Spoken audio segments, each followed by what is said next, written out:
अनुभव करते हैं। उसी श्रृंखला में करुणा के सागर भगवान गौतम बुद्ध, विश्व विभूति बोधिसत्व भारत रत्न डॉक्टर बाबा साहेब डॉक्टर भीमराव अंबेडकर,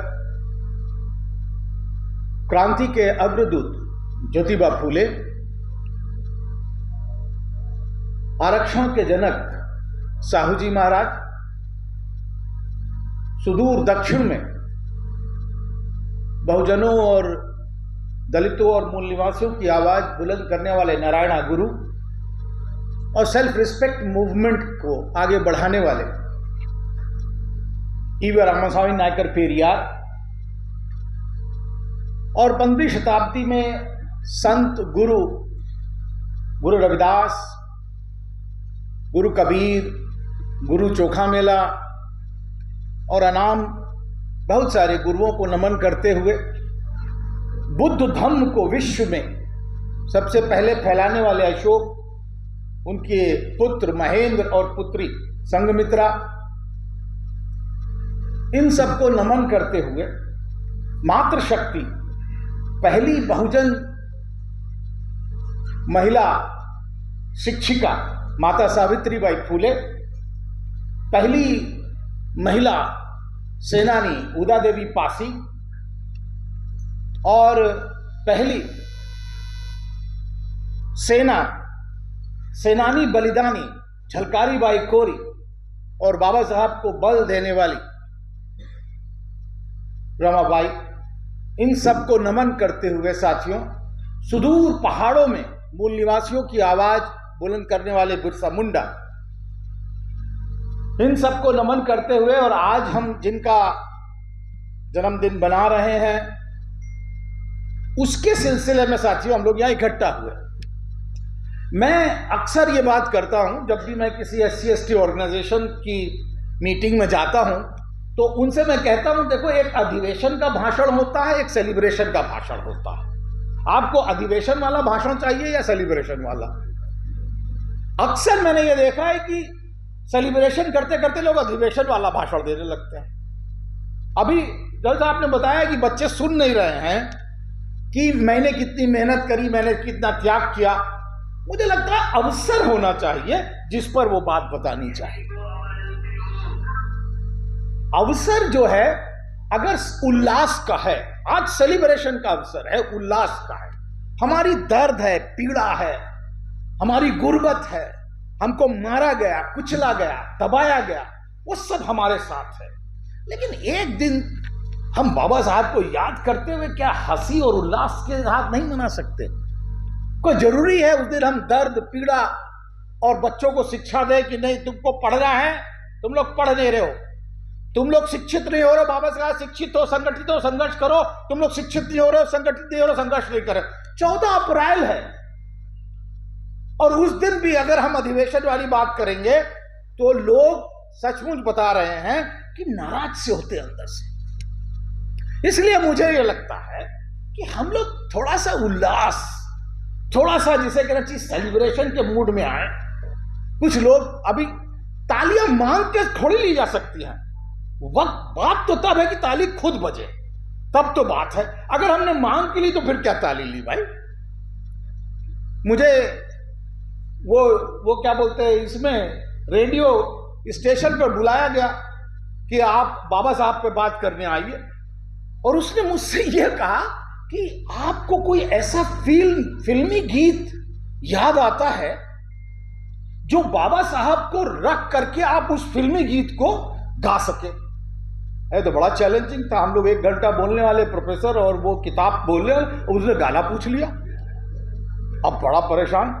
लेकिन फिर मैंने कहा कि हार तो नहीं माननी, तो मैंने कहा देखिए ये है रोमांटिक सॉन्ग, और रोमांटिक सॉन्ग को हम रिवोल्यूशनरी सॉन्ग बना सकते हैं और गा सकते हैं बाबा साहब पर। तो बोले आप गा सकते हैं? मैंने कहा हाँ गा सकते हैं, ऐसा क्या है? तो मैंने गाना सुनाया, उससे शुरू करता हूं अपनी बात। बाबा साहब को याद करिए और ये लाइन बस केवल 2 याद करिए। पोंछ कर अश्क अपनी आंखों से मुस्कुराओ तो कोई बात बने, सर झुकाने से कुछ नहीं होगा, सर उठाओ तो कोई बात बने। जिंदगी भीख में नहीं मिलती, जिंदगी भीख में नहीं मिलती, जिंदगी बढ़ के छीन जाती है। अपना हक संग दिल जमाने से छीन पाओ तो कोई बात बने, सर झुकाने से कुछ नहीं होगा, मुस्कुराओ तो कोई बात बने। तो साथियों, ये बात हुई और अक्सर बाबा साहब अम्बेडकर को बड़ी संकुचित दृष्टि से देखा गया। आज 21वीं शताब्दी में हम लोग गूगल पर हैं, हम लोग फेसबुक पर हैं, हम लोग इंस्टाग्राम पर भी हैं, हम लोग जिसे कहना चाहिए ट्विटर पर भी है, अब तो वो हो गया एक्स हो गया, कहीं कहीं हैं। लेकिन आप अगर बाबा साहब अम्बेडकर को 21वीं सदी में समझना चाहते हैं तो आप कैसे समझेंगे, ये हमारा चैलेंज है। बाबा साहब को कहा गया कि बाबा साहब तो दलितों के मसीहा हैं, दलित लीडर हैं। कुछ लोग आए, उन्होंने कहा नहीं भाई, बाबा साहब अम्बेडकर संविधान निर्माता हैं। अब उसमें भी परेशानी हो गई कुछ लोगों को। आपको पता है, अरुण शौरी ने पूरी किताब लिख दी कि no, he was not a constitution builder, he was a draftsman of the constitution. मैं अभी आपको उसकी कहानी बताऊंगा कैसे ड्राफ्टमैन नहीं थे। लेकिन साथियों, हम लोगों ने करीब 10-15 साल पहले, चौहान साहब भी बैठे हुए हैं, हम लोगों ने एक बात शुरू करी। आदर्श जी भी बैठे हुए हैं। सब लोगों को याद होगा कि हम लोगों ने शुरू किया कि बाबा साहब अम्बेडकर केवल और केवल दलित लीडर नहीं हैं। बाबा साहब अम्बेडकर केवल और केवल दलित लीडर नहीं हैं। बाबा साहब अम्बेडकर केवल और केवल संविधान निर्माता नहीं है, बाबा साहब राष्ट्र निर्माता हैं। यह बात हमें समझनी चाहिए। और अब तो बात और आगे निकल गई। मैं थोड़ा पेच आपको डाल दूं, अब तो बात आगे निकल गई। बाबा साहब अम्बेडकर केवल दलित लीडर, बाबा साहब अम्बेडकर संविधान निर्माता या बाबा साहब उसमें राष्ट्र निर्माता नहीं है। बाबा साहब अब विश्व विभूति हो गए हैं, global icon. He is now global icon. अब आप प्रश्न कर सकते हैं कि बाबा साहब ग्लोबल आइकन कैसे हैं, यह तो बताइए। मैं कपोल कल्पित कथा नहीं कर रहा हूं, गूगल आपके पास है, आप शुरू कीजिए। बाबा साहब की मूर्ति कम से कम 9 विश्वविद्यालयों, विश्व के 9 विश्वविद्यालयों में लग गई है। और मूर्ति साथियों कोई मजाक के लिए नहीं लगाता है, और वो भी विश्व का विश्वविद्यालय।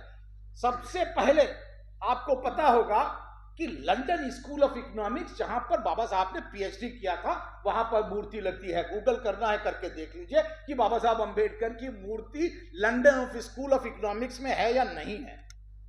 दूसरी, कोलंबिया विश्वविद्यालय, जहां पर बाबा साहब ने पीएचडी की। इत्तेफाक से मैं वहां पढ़ा रहा था कोलंबिया विश्वविद्यालय में। जरा इंट्रोडक्शन ठीक से दिया कीजिए आदमी का, आप लोग में थोड़ा सा। हाँ भाई, हाँ कोलंबिया, हम भी भाई कोलंबिया पढ़ा के आए हैं। दलितों के अंदर कौन कोलंबिया पढ़ा ले गया बताइए? इतना तो बता ही सकते हैं कि हाँ भाई कोई दलित भी वहां जाके पढ़ा के आया। हाँ, ये तो यहाँ तो केवल मेरिट करते रहते, तो मेरिट हमारे पास भी है। देखिए तो साथियों, कोलंबिया विश्वविद्यालय में जब पढ़ाने गया तो बाबा साहब की मूर्ति वहां पर भी पहले से लगी हुई थी। 1991 में बाबा साहब की मूर्ति कोलंबिया विश्वविद्यालय में। उधर बगल में ही मैसेच्यूसेट्स आर्महर्स्ट यूनिवर्सिटी है, वहां पर भी बाबा साहब की मूर्ति लग गई। उसके बगल में ही ब्रांडिस यूनिवर्सिटी है, और वहां पर भी बाबा साहब की मूर्ति लग गई। वहां से बाबा साहब निकले और उसके बाद कनाडा आ गए। कनाडा में देखिए, सबसे पहली यूनिवर्सिटी में जो लगी विश्वविद्यालय में वो था साइमन फ्रेजर यूनिवर्सिटी। आप बच्चों लोग नाम लिखते रहो और गूगल करके देख लेना ये आदमी झूठ बोल रहा है या सच्चा बोल रहा है ना। तो ये जो है साइमन फ्रेजर यूनिवर्सिटी में लग गई। उसके बाद बगल में टोरंटो यूनिवर्सिटी में बाबा साहब की मूर्ति निकली। उसके बाद बाबा साहब वेस्ट से निकल करके ईस्ट में आ गए, ऑस्ट्रेलिया कैनबरा यूनिवर्सिटी में लग गई बाबा साहब की यूनिवर्सिटी। बाबा साहब की यूनिवर्सिटी क्वींसलैंड यूनिवर्सिटी में लग गई। उसके बाद बाबा साहब बाहर निकले, जापान आ गए। जापान में तो आदम का मूर्ति लग गई। और तो और साथियों, अभी वियतनाम में बुद्धिस्ट यूनिवर्सिटी में बाबा साहब की मूर्ति लगी और वहां के रेक्टर ने यह कहा है कि मैं पूरे वियतनाम में बाबा साहब की 10 मूर्ति लगाऊंगा। अब आप मुझे बताइए ये मूर्तियां क्यों लग रही हैं इसका, और वो भी विश्वविद्यालय के लाइब्रेरी में लग रही है। विश्वविद्यालय के लाइब्रेरी में लग गई। हमने जब पूछा उनसे कि आप लाइब्रेरी में क्यों मूर्ति लगा रहे हैं कोलंबिया में, तो उन्होंने कहा library is the place where students come and when they will see the statue of Baba Saheb और bust of Baba Saheb Ambedkar, they will start asking question, भाई ये कौन है, और इसके बारे में फिर वो पढ़ेंगे जाकर के। और तो और ये मूर्ति ही नहीं, बाबा साहब के वॉल्यूम्स वहां पर आ गए। जितने बाबा साहब के लिखे हुए राइटिंग एंड स्पीचेस हैं वॉल्यूम, हमको तो जो है सुल्तान साहब ने पढ़वाया और अब सुल्तान साहब वहां पर पहुंच रही है किताब और वो पढ़ रहे हैं। आप सोचिए, तो ये बाबा साहब को पढ़ने वाले क्या विश्व विभूति कहलाएंगे बाबा साहब की? नहीं कहलाएंगे। अगर उससे भी मन नहीं भरा तो आप देखिए, सबसे पहले कैलिफोर्निया का एक हिस्टोरियन है पैरी एंडरसन। पैरी एंडरसन आप लोग टाइप कीजिएगा, हिस्टोरियन है कैलिफोर्निया का। उसकी किताब है इंडियन आइडियोलॉजी। उसमें बाबा साहब के बारे में उसने जो लिखा है, आप मतलब कलम तोड़ दी जिसे कहते हैं। As a teacher I can appreciate that Baba Saheb Ambedkar के बारे में लिखा, केवल एक भारतीय था जिसको यह पता था कि राष्ट्र का अगर बंटवारा होगा तो क्या किया जाएगा। उसके पहले ना कांग्रेस को पता था और ना ही जिसे कहना चाहिए मुस्लिम लीग को उसकी समय पता था। और उसकी किताब जिन्ना भी पढ़ते थे और गांधी भी पढ़ते थे। दैट वाज पाकिस्तान और पार्टीशन ऑफ इंडिया। आप लोगों ने देखना चाहिए। वो पहला है जिसको मैंने। दूसरा एक अभी स्वास जो लंदन में है वो आया, उसने एक किताब लिखी है, कोसिमो जेने नाम है। उसने किताब लिखी जिसमें इटली के एक समाज विज्ञानी हैं एंटोनियो ग्राम्शी, उनकी तुलना करी है बाबा साहब अंबेडकर से। अब आप मुझे बताइए कि ये लंदन वाला, ये अमेरिका वाला और तो फ्रांस वाला क्रिस्टोफर ज़ेफलट, उसको जरा देखिए। He is telling that Baba Saheb Ambedkar should be considered as first sociologist of India, पहला समाजशास्त्री होना चाहिए। वो लिख रहा है वहां से। उसके पहले आपको पता होगा एलेनोर ज़ीलियट जो अमेरिकन थी, और गे लोम्बेट वो रिसर्च कर चुकी है, और तो और ओएम लिंच रिसर्च कर चुके हैं। बड़ी लंबी फहरिस्त है। मैं आपको केवल ये बताना चाह रहा हूं कि पकड़ लीजिए बाबा साहब अंबेडकर को, नहीं हाथ नहीं आने वाले। बाबा साहब पहुंच गए हैं अब विश्व विभूति हो करके। उनको कहोगे अरे हम उनके माध्यम से हम बाबा साहब को समझेंगे, हमें नहीं वो समझा पाएंगे। इसलिए साथियों, ये जो मिथ्या प्रचार बाबा साहब अंबेडकर के आसपास फैलाया गया कि बाबा साहब अंबेडकर केवल और केवल दलितों के लिए काम कर रहे थे, I am sorry to say that. How can India be so mean not to understand Baba Saheb Ambedkar. उसका अकादमिक पक्ष, जो बच्चे बैठे हैं, बाबा साहब का अकादमिक पक्ष अलग है। वो कभी मैं पीएचडी में जब पढ़ाता हूं तो बाबा साहब का अकादमिक पक्ष अलग पढ़ाता हूं। बाबा साहब ने 10 प्रकार के स्रोतों का प्रयोग किया, 10 types of sources to produce his knowledge, और 6 प्रकार की इंसाइक्लोपीडिया थी उसके अंदर।